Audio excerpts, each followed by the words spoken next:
Are your brakes not springing back? Let's dig into how to fix this in 3 easy steps. Hey, David here with DIY Mountain Bike. I created this channel to help folks get their bikes up and running.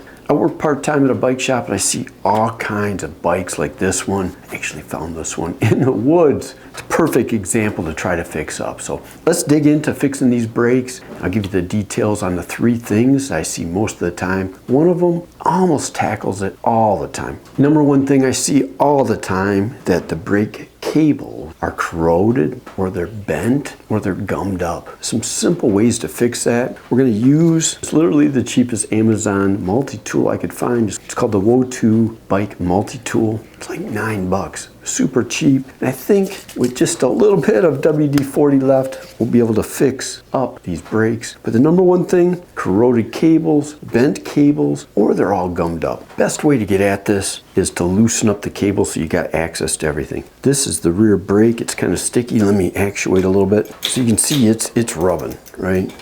It's not springing back the way it should. We should be popping back nice and open like that. But to get into this, we're going to take our noodle out of the stirrup. That's going to give us some free play on this cable. I'm going to disconnect it from the other cable stops as well. I can see that's probably one of them. Look at that kink right there at that. Let's take this guy out here. Now we're getting some room to slide this cable around. Hoping you can see this. But this cable is all corroded here. And that's rubbing against our noodle and causing friction. So what we want to do is clean up that cable. And with our cable released and loosened up, it's going to give us some access to that cable to clean it and lube it. What I like to do is just a little bit of WD-40 or any other lubricant. It's going to just do wonders on this. And just work that back and forth. I can see I got a little bend here. Straighten that guy out.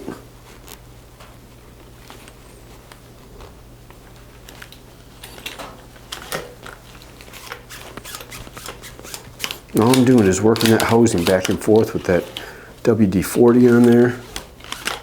Getting things to slide again. Really trying to get that housing straight. Hopefully our cable isn't kinked too much. All right, so that's moving pretty good. Just slide this down. Put some WD-40 on this. Again, number 1 thing. I can see I got a kink right here. Just grab that. If you can't do it with your fingers, if you got some pliers around to grab it, that might help as well.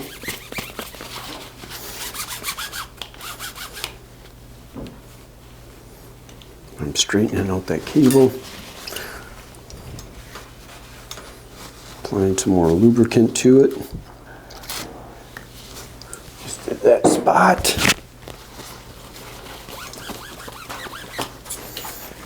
Alright, let's tackle this really gooey spot here.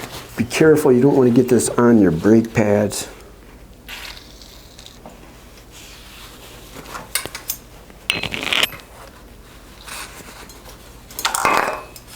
Put a little bit in the end of that noodle.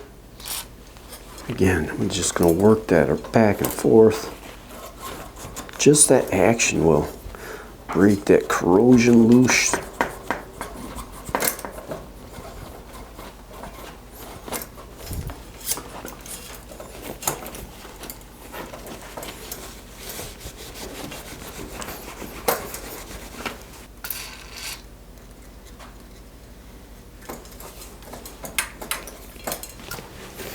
So this fix right here usually tackles about 50% of the issues I see. Oh yeah, I can feel that moving already. So much better.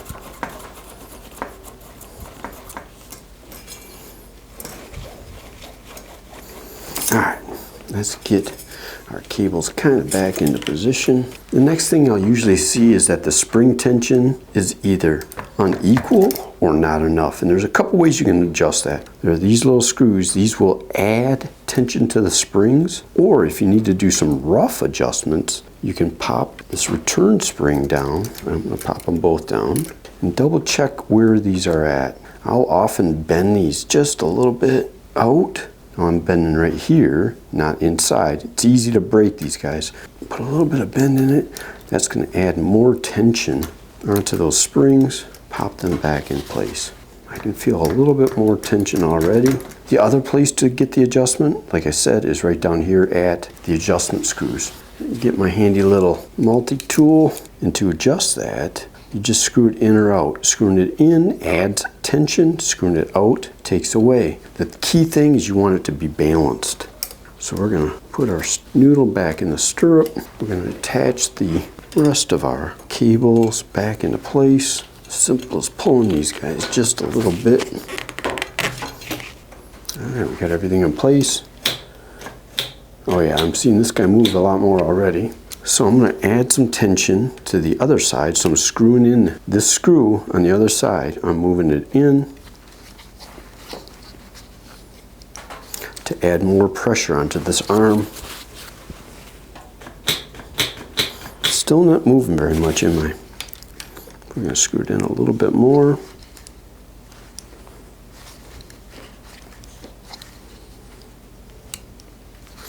I'm going to take a little bit of pressure off this side, so I'm going to unscrew it just a little bit.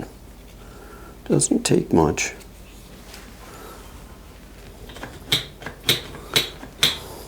Take a little bit more off this side, screwing it out. Screw this guy in a little bit more.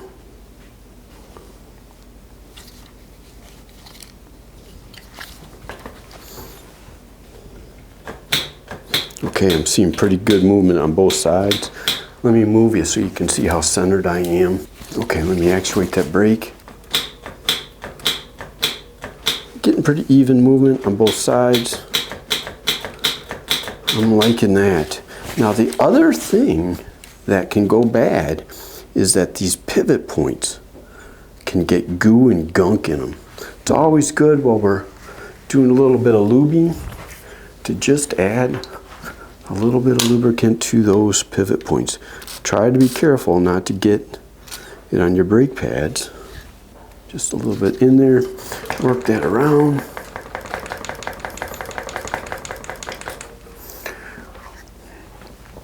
And that should get our brakes working pretty good.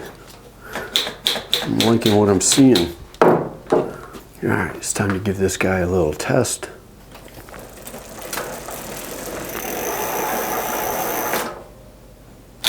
I like it.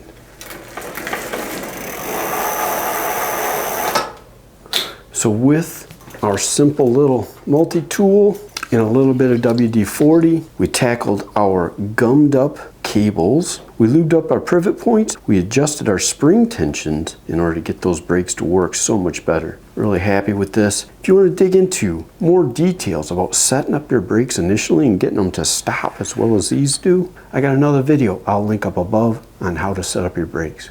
Thanks.